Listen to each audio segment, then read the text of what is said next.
Hi, it's Christy Sloan here at My Artful Adventures. We are going to make a cute little home decor project today with just using a decorative napkin. This is a 6x6 piece of a stretched canvas. It's not real thick. I've already had and gone ahead and painted around the edges, so I didn't have to wait for that to dry. Just used regular craft acrylic paint. So what you're going to do is just go ahead and take some Mod Podge. I want to use the matte Mod Podge, not the glossy. Glossy takes too long to dry, and depending on where you live, you might not ever feel like it gets ready to dry or gets dry. So we're just going to take this, and I just put mine in a little bitty container so I don't have to keep dipping in and out of the big one. When you do take it out of your big container, be sure and wipe the edges around the mouth, the lid of the jar, so that you don't get it, into the cap and get it glued on. So we're just going to put a generous amount on here. Use an old paintbrush. Use something that you don't mind if you're not able to use it for painting again. Because if you get it rinsed out, you can use it. Sometimes it works okay, but you need to just plan that it may not. So just cover the top. I'm not going to put it on the sides because I'm just going to put the napkin across the top. And so I just want a good layer of that. I think that looks like I've got it all. Okay, now then, napkins usually have 2 or 3 layers. So the best way to do is dampen your fingers, and then if you just press it like this and like pull apart, it'll kind of grab the napkin for you and start to, separate the layers. But you can see that when you've got the one layer separated and that's all it is, it's really thin. It looks practically like tissue paper. So I've got the one that I started with before. Looks like I've got a little edge here. Now, depending on what you wanted to do, I mean, if your napkin was big enough, you could wrap it around the sides, I suppose. But I'm just going to lay this in the center pretty much, and it's so thin you can kind of see where your edges are of the canvas. And then just kind of tap it down, and we're just going to use a chip brush. These are just cheap, and you can get them in the craft store. You can get them at like Home Depot or Lowe's. They just are kind of cheap. And then you're just going to tap it down. And by tapping it down, you can get it into all the little crevices on your canvas. And I would just start from the middle and work out. Now if you've got some, it's probably not going to be perfectly flat, but that's the nature of what we're doing here. We're not going to have any super big wrinkles. The little things we get in it are just going to add a little bit more texture, and I'm okay with that. If I had any big bubbles, I would want to make sure that, any air pockets, I would want to make sure that I got them out. But you're not going to drag your brush across here. You just want to tap it. And then because canvas has a texture, this will help get it sealed down in there. And I think I need a little bit more, oops, just a little on these edges, a little bit more Mod Podge. I don't think I caught all the edge. And that makes it easy to go back, and if you haven't got it, that looks okay. I think it was just that one spot. It looks fine. Okay.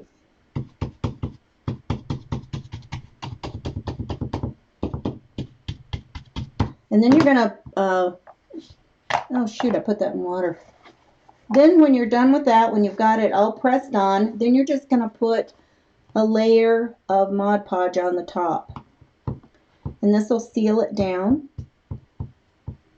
So just, and again, you don't want to get it, too much. The more you put on here, the longer it's going to take for it to dry. And you can use a dryer. I've got my little heat gun here.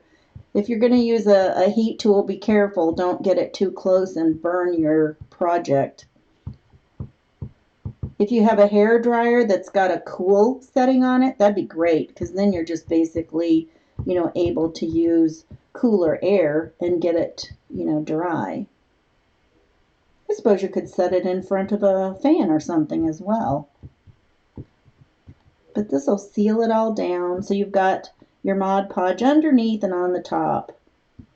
I don't know, sometimes I just like to use my hands for this because I can better actually feel where I've got the product and where it might need more, where it's thin, where it's too thick.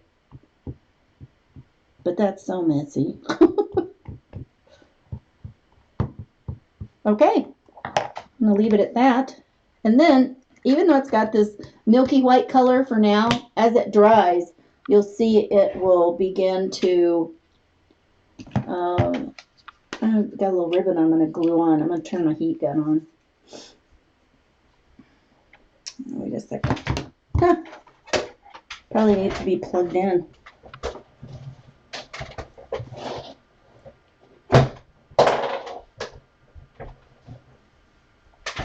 There. Okay, so I'm going to just turn this on. I don't think that's probably real loud for you. Now that I see it on here, it looks like some of it, I am going to have some little wrinkly spots. The way the wet Mod Podge is, I can kind of see better where some of that is sticking up. Actually, I'm going to see if I can tap that down a little bit more here. Yes, I would say if you've got a hairdryer, use that. This is seeming to take forever. I got one of those bristles in that brush. This is like watching paint dry. You know that old phrase, how boring that is. Well, this is practically like that. Actually, we're watching glue dry. Okay, so now then, I think it's probably dry enough. The paper's dry enough I can do this. Then you're just going to take a file. You can take a nail file, an emery board. You can take, a craft sanding block, some regular sandpaper, whatever you've got that's got some grit to it. And then you're just going to file off. And it'll take, just a little bit, depending, I'm sure, on the grit that you're using. But this will just begin to loosen your paper. I can see it starting to release there on some of it. See, it just starts to come off like that. I kind of wish I had something that had more grit on it. It would be faster.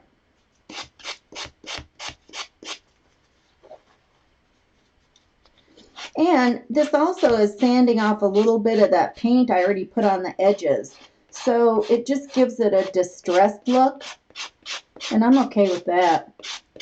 If you didn't want it to be very distressed, you could probably wait until you're done with this part and then go back around and, do your painting after you've applied your napkin on the top. Actually, it seems like it comes off faster if you do it in both directions. If you go one way and then back the other, it seems to release a lot faster. There you can see we've got it all on the edges, and see where it's taken a little bit of the paint off. But that's okay. Like I said, it just gives it a little bit of a distressed look there. Okay, now then, I've already made my bow. Now all you do is you take several pieces of ribbon, different sizes, and so you kind of crisscross them. Basically, when you hold them in your hand, you're crisscrossing them just like this. And put the smaller pieces on the top, and you can see I even put some things that aren't ribbon in here. Add a little bit of twine that I put on. I thought that would kind of look cute with the pig. And then you tie it with, you can use a wire from a bread bag. You can use florist wire. You can use a pipe cleaner, whatever that you want. You need something to tie it first, and then you can kind of twist it and get it tighter. And then after you do that, you take another piece of ribbon and just tie it around to cover that up, like we see here. And so I'm just going to put this on the top. I'm just going to hot glue it on here in the corner. And so anyway, like I think I said, they call it a messy bow. So if you don't really like tying bows to where they're all perfect and fabulous looking, you might give that a try. So I'm just going to put that, looks like kind of right here. Just put a blob.